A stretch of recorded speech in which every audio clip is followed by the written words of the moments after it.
Hello friends, स्वागत है आपका हमारे छोटे से नन्हे से यूट्यूब चैनल पर। तो कैसे हैं आप? मैं आशा करती हूँ आप अच्छे होंगे और अपनी पढ़ाई में लगे हुए होंगे। तो चलिए आज की करंट अफेयर्स की जर्नी शुरू करते हैं, लेकिन उससे पहले एक छोटा सा काम। अगर आपने अभी तक चैनल को सब्सक्राइब नहीं किया है तो फटाफट कर लीजिए। इस वीडियो को लाइक ज़रूर करें और कमेंट करके अपने विचार हमें बताएं। और हाँ, इस क्लास की पूरी पीडीएफ आपको हमारे टेलीग्राम चैनल अपना ऑडियो बुक पर मिल जाएगी। लिंक नीचे डिस्क्रिप्शन में है। चलिए सबसे पहले नजर डालते हैं अंतर्राष्ट्रीय सुर्खियों पर। देखते हैं कि दुनिया भर में क्या क्या इंपॉर्टेंट हो रहा है। पहली खबर आ रही है अमेरिका से। वहां के प्रेसिडेंट डोनाल्ड ट्रंप ने कुछ यूरोपियन देशों पर 10% का टैरिफ लगा दिया है। पता है क्यों? क्योंकि ये देश ग्रीनलैंड को खरीदने की अमेरिकी योजना का विरोध कर रहे थे। ये एक काफी बड़ा जियोपॉलिटिकल मूव है जिससे अमेरिका और यूरोप के बीच ट्रेड टेंशन्स और बढ़ सकते हैं। एक और बड़ी खबर, अब इजरायल भी अमेरिका के ही नक्शे कदम पर चल पड़ा है। इजरायल ने भी ऐलान कर दिया है कि वो यूएन एजेंसीज और दूसरे इंटरनेशनल संगठनों से अलग हो जाएगा। ये एक नया ट्रेंड सा दिख रहा है जहां देश ग्लोबल प्लेटफॉर्म से दूरी बना रहे हैं। इसका असर इंटरनेशनल कोऑपरेशन पर जरूर पड़ेगा। अब थोड़ी बात करते हैं इकोनॉमी की। स्विट्जरलैंड के खूबसूरत शहर दावोस में वर्ल्ड इकोनॉमिक फोरम यानी WEF की 56वीं सालाना मीटिंग शुरू हो चुकी है।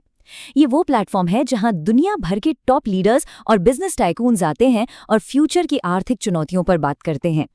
और चलिए अंतर्राष्ट्रीय खबरों को फिनिश करते हैं एक क्विक अपडेट के साथ। योवरी म्यूसेवेनी को युगांडा का नया राष्ट्रपति नियुक्त किया गया है। तो इंटरनेशनल खबरों के बाद अब वक्त है अपने देश की तरफ रुख करने का। आइए जानते हैं भारत की कुछ खास खबरों के बारे में। तो आपसे एक बहुत ही मजेदार सवाल, क्या आप गेस कर सकते हैं कि दुनिया का सबसे बड़ा, सबसे विशाल शिवलिंग कहाँ पर स्थापित किया गया है? थोड़ा सोचिए, क्या हो सकता है इसका जवाब? इसकी विशालता का अंदाजा इस बात से लगाइए कि इसकी ऊंचाई पूरे 33 फीट है और इसका वजन है 200 टन। सोच सकते हैं? ये सच में एक अद्भुत और आश्चर्यजनक चीज है। और इस सवाल का सही जवाब है बिहार। जी हाँ, आपने बिल्कुल सही सुना। ये विशालकाय शिवलिंग बिहार के ईस्ट चंपारण जिले में स्थापित किया गया है। ये हमारी संस्कृति के लिए एक बहुत बड़ी उपलब्धि है। देश से जुड़ी एक और अहम खबर, दूसरा ग्लोबल बुद्धिस्ट शिखर सम्मेलन इस बार दिल्ली में आयोजित किया जाएगा 24 से 25 जनवरी तक। इसका मकसद है कि आज की जो चुनौतियां हैं उन पर बौद्ध दृष्टिकोण से चर्चा हो। इसके लिए दुनिया भर से थिंकर्स एक साथ आएंगे। चलिए अब रुख करते हैं अर्थव्यवस्था और खेल जगत से जुड़ी कुछ खास खबरों का। देखते हैं कि वहां क्या क्या हलचल है। इकोनॉमिक फ्रंट पर एक बहुत ही पॉजिटिव खबर है। भारत और UAE ने मिलकर एक नया टारगेट सेट किया है। साल 2032 तक दोनों देशों के बीच का व्यापार $200 अरब तक पहुंचाना है। इससे दोनों देशों के बीच आर्थिक रिश्ते और भी गहरे होंगे। और अब खेल जगत से एक सुपर एक्साइटिंग न्यूज। विदर्भा ने इतिहास रच दिया है।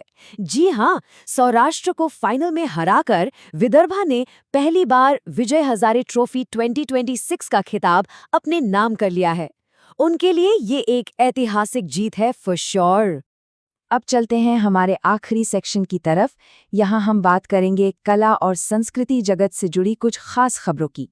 संगीत के शौकीनों के लिए खुशखबरी है। जो मशहूर राजा रानी संगीत महोत्सव है 2026 का, वो ओडिशा की राजधानी भुवनेश्वर में आयोजित किया गया। हर साल की तरह इस साल भी यहाँ शास्त्रीय संगीत के बेहतरीन कलाकारों ने परफॉर्म किया। और एक बहुत ही गर्व की बात है, Ajanta Ellora international film festival 2026 में प्रतिष्ठित पद्म पाणि पुरस्कार से संगीत के जादूगर लेजेंडरी इलैयाराजा को सम्मानित किया जाएगा। उनके योगदान के लिए ये एक शानदार ट्रिब्यूट है। और इस चर्चा के अंत में जाते जाते एक सवाल आपके लिए छोड़ जा रहे हैं। विल फॉर पीस 2026 नाम का सैन्य अभ्यास यानी मिलिट्री एक्सरसाइज किस देश में आयोजित किया गया था? इसका जवाब जरूर कमेंट करके बताइएगा। हम आपके जवाब का इंतजार करेंगे। तो बस आज के लिए इतना ही। हमारे साथ जुड़ने के लिए आपका बहुत बहुत धन्यवाद। उम्मीद है आपको काफ़ी कुछ नया जानने को मिला होगा। चैनल को सब्सक्राइब करना और टेलीग्राम ग्रुप ज्वाइन करना बिल्कुल मत भूलिएगा। मिलते हैं अगले सेशन में, तब तक अपना ध्यान रखिएगा।